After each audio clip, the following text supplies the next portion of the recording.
যে ব্যক্তি আল্লাহ তাআলাকে সন্তুষ্ট করার উদ্দেশ্যে এই মাসে আল্লাহ তাআলার জন্য সিয়াম পালন করবে, আল্লাহর নবী বলেন তার বিগত দিনের সমস্ত গুনাহ খাতাগুলো আল্লাহ রাব্বুল আলামিন মাফ করে দিবেন। সুতরাং এই মাস হচ্ছে আমাদের গুনাহ মাফ করে নেওয়ার মাস।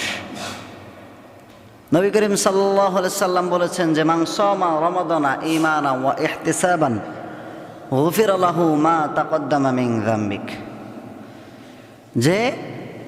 যে ব্যক্তি রমাদান মাসে শুধু আল্লাহ তাআলার সন্তুষ্ট লাভের উদ্দেশ্যে সিয়াম পালন করলো, রোজা পালন করলো,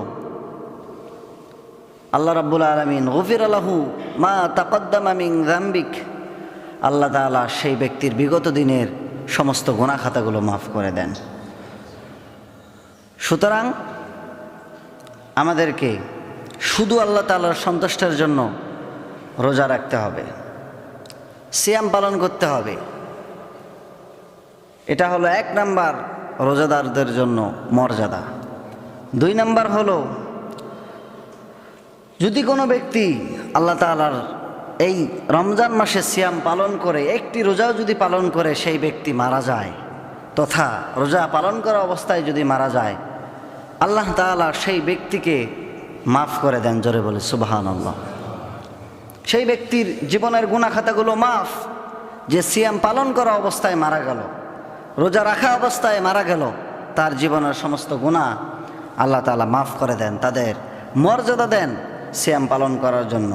আল্লাহ তাআলার সন্তুষ্টের উদ্দেশ্যে যারা রোজা পালন করে সে অবস্থায় যদি কোনো ব্যক্তি মারা যায়, অনেক ব্যক্তি রমজান মাসে মারা যায় না, অনেক ব্যক্তি মারা যায়, কে কখন মারা যায় এটা বলা যায় না। সুতরাং রোজা রাখা অবস্থায় যদি কোনো ব্যক্তি মারা যায়, সিয়াম রাখা অবস্থায় যদি কোনো ব্যক্তি ইন্তেকাল করে চলে যান, আল্লাহ তাআলার হাবিব বলেন যে সেই ব্যক্তিকে আমি আল্লাহ রাব্বুল আলামিন মাফ করে দিয়ে থাকি। এটা হলো 2 নম্বর বৈশিষ্ট্য। 3 নম্বর বৈশিষ্ট্য, এই রোজাদারদের প্রতিদান আল্লাহ রাব্বুল আলামিন নিজেই দান করবেন।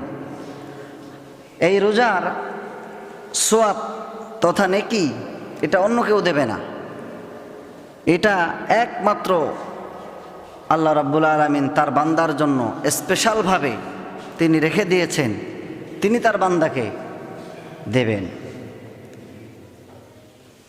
হাদিস শরীফে এসেছে যে as-সাওমু লি ওয়া আনা উজজা বিহি, রোজা হচ্ছে আমার জন্য এবং আমি আল্লাহ তাআলা নিজেই এই রোজার প্রতিদান দেব, এবং তথা আমি আল্লাহ তাআলা রোজার প্রতিদান হিসেবে আমি আল্লাহ তাআলা নিজেই, জোরে বলি সুবহানাল্লাহ।